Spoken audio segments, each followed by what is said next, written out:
गणित परिचय कक्षा 5 प्रश्नावली 45 का क्वेश्चन नंबर 3।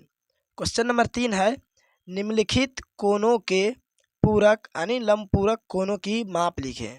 ठीक है, तो पूरक कोणों का माप लिखने बोल रहा है। ठीक है, ये पूरक और लंबपूरक दोनों एक ही को कहते हैं। ठीक है, तो पहले पूरक समझेंगे किसको बोलते हैं। ठीक है, तो ये यदि दो कोणों का योग 90 डिग्री हो तो एक दूसरे के पूरक होते हैं। ठीक है, तो चलिए यहाँ पर परिभाषा भी देखिए बताते हैं।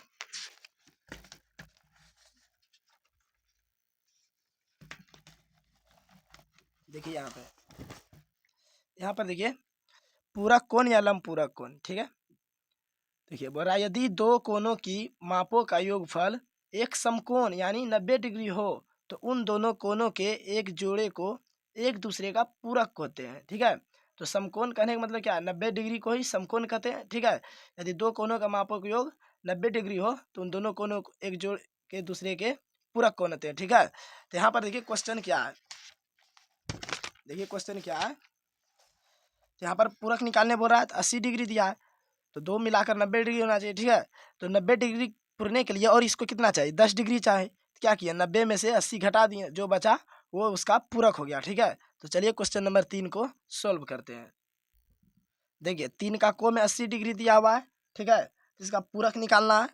तो 80 डिग्री का पूरक देखिए कैसे निकलेगा, क्या करेंगे 90 में से 90 डिग्री में से, क्योंकि पूरक कोण 90 डिग्री का होता है। ठीक है, तो इसको ही समकोण भी बोलते हैं। ठीक है, 90 डिग्री को समकोण भी बोलते हैं।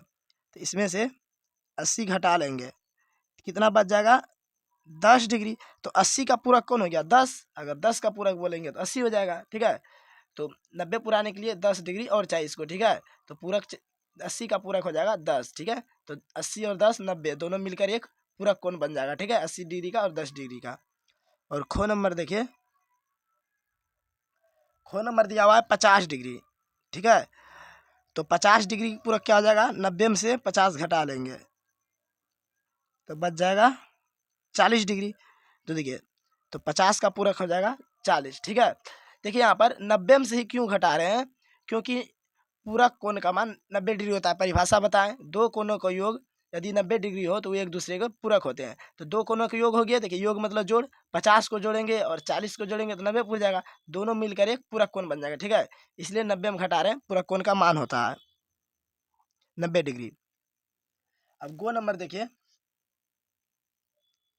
60 डिग्री है, तो 90 में से 30 घटा लेंगे, 90 डिग्री माइनस 60 डिग्री, कितना बचेगा, 90 में से 60 घटेगा तो 30 बचेगा। इसका आंसर क्या हो गया 30 डिग्री। 60 का पूरक 30 डिग्री हो जाएगा। ठीक है, अब आगे देखिए घो नंबर, घो नंबर है 45 डिग्री। ठीक है, तो 90 में से 45 डिग्री को घटा लेना है, कितना बचेगा 45 डिग्री। तो 45 का पूरक हो जाएगा 45। ठीक है,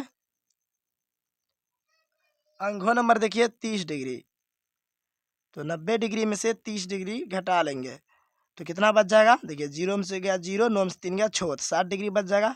तो 30 और 60 90 हो जाएगा, तो 30 का पूरक कौन हो गया 60 हो गया।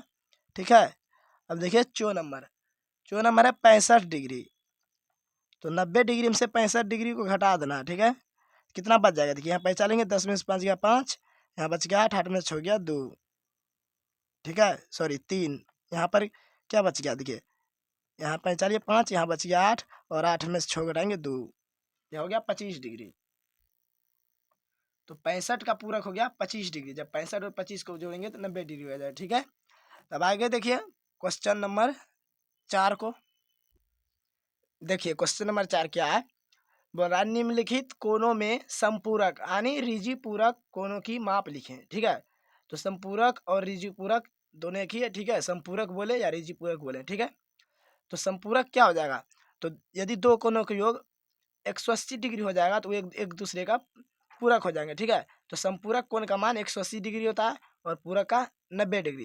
यहाँ पर दिया 40, 180 पुराने के लिए और इसको कितना चाहिए 140 चाहिए, क्योंकि इसको घटा देंगे 180 में से 40 को। ठीक है, तो चलिए पहले समपूरक का परिभाषा देख लेते हैं। ठीक है, क्या देखिए यहाँ पर समपूरक को जान लेते हैं। देखिए यहाँ पर बोल रहा है समपूरक कोण या रिजु पूरक कोण, क्या यदि दो कोणों की मापों का योगफल 180 डिग्री हो यानी दो कोनों का मापों के ऊपर 180 डिग्री होना चाहिए। तो उन दोनों कोनों के एक जोड़े को एक दूसरे का संपूरक कहते हैं, ठीक है। तो दो कोनों का योग 180 डिग्री होना चाहिए, तो उसको क्या बोलेंगे, संपूरक कोण, ठीक है। तो कहने का मतलब हो गया संपूरक कोण का मान क्या होता है, कितना होता है, 180 डिग्री होता है, ठीक है। तो चलिए यहाँ पर क्वेश्चन नंबर 4 को सॉल्व कर लेते हैं, ठीक है। संपूरक संपूरक निकाल लेते हैं इसका मापों का योग। देखिए क्वेश्चन नंबर 4 का को क्या है, 40 डिग्री, तो इसका संपूरक निकालना है। तो 180 डिग्री में से 40 को घटा लेंगे, ठीक है। देखिए 180 डिग्री में से इसलिए घटा रहे हैं क्योंकि संपूरक कोण का मान ही 180 डिग्री होता है, ठीक है। तो जब 180 में से 40 को घटाएंगे तो कितना बच जाएगा, 140 डिग्री। तो 40 का संपूरक क्या हो गया, 140 डिग्री, ठीक है। खो नंबर देखिए, अब खो नंबर दिया हुआ है 100 डिग्री, कितना दिया हुआ है, 100 डिग्री। तो 180 में से 100 डिग्री को घटा लेंगे, कितना बच जाएगा, 80 डिग्री। तो 100 का संपूरक हो गया 80 डिग्री, ठीक है। अब गो नंबर देखिए, गो नंबर क्या दिया हुआ है, 70 डिग्री। तो 180 में से 70 डिग्री को घटा लेंगे, कितना बच जाएगा, 110 डिग्री। तो 70 का संपूरक हो गया 110 डिग्री। घो नंबर देखिए, घो नंबर है 150 डिग्री। तो 180 डिग्री में से यहाँ पर डिग्री होगा, घटा लेते हैं 150 डिग्री, कितना बच जाएगा, 30 डिग्री, ठीक है। तो 150 डिग्री का संपूरक 30 डिग्री होगा। अंगो नंबर देखिए 90 डिग्री है। तो 180 डिग्री में से 90 डिग्री घटा लेंगे, कितना बच जाएगा, 90 डिग्री। तो 90 डिग्री का संपूरक 90 डिग्री हो जाएगा, ठीक है। अब चो नंबर देखिए, 140 डिग्री है। तो 180 डिग्री में से 140 डिग्री को घटा लेना, ठीक है। कितना बच जाएगा, 180 में से जब 140 को घटाएंगे 40 बच जाएगा, तो हो गया 40 डिग्री। तो 140 डिग्री का संपूरक कितना हो जाएगा, 40 संपूरक हो जाएगा, ठीक है। तो 140 डिग्री संपूरक 40 हो गया, ठीक है।